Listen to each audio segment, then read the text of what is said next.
Officials shocked after finding what he bought for ISIS. An undercover FBI agent has arrested a Muslim radical in Virginia who was caught working with ISIS. After officials arrested him and raided his belongings, they found something that will send chills down your spine. Every single week, news about a Muslim extremist trying to undermine American interests comes out. And it's even more frequent in European countries like Sweden, Germany, and the UK. You'd think that if Islam really was a religion of peace, there wouldn't be so many trying to destroy Western civilization. Where are all the Christians blowing up hospitals, buying and selling sex slaves, and encouraging child marriages? There aren't any, because Christianity is truly a religion of peace. Islam, however? Many have their doubts. Regardless, another piece of evidence has just come to light, proving that Islam has a massive problem with radical terrorism. U.S. government officials just busted an ISIS sympathizer, who was caught trying to buy a deadly weapon for the known terrorist organization. Washington Examiner reports. A Virginia man pleaded guilty Wednesday to terrorism charges for his efforts to provide material support to the Islamic State, according to the Department of Justice. Lionel Williams, 27, of Suffolk, Virginia, attempted to send money on 2 separate occasions to an individual he believed was an ISIS financier, according to a statement of facts filed with the plea agreement. The individual was actually an undercover FBI employee, who told Williams his donation had assisted purchasing a rocket-propelled grenade.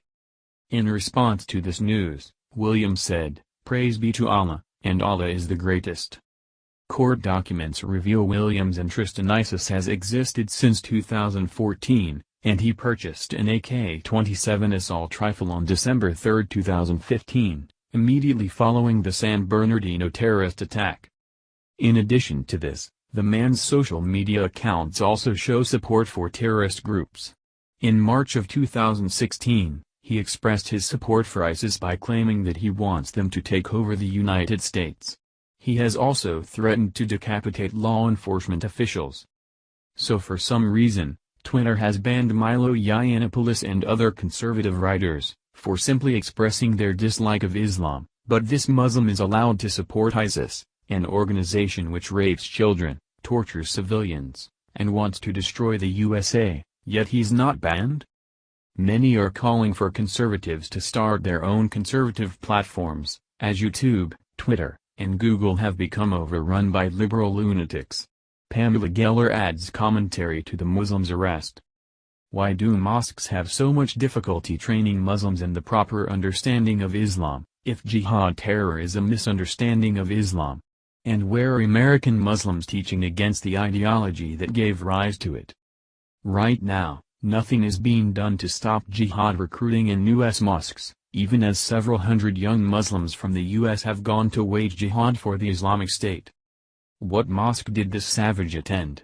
It should be investigated, and if found to be teaching jihad, shuttered.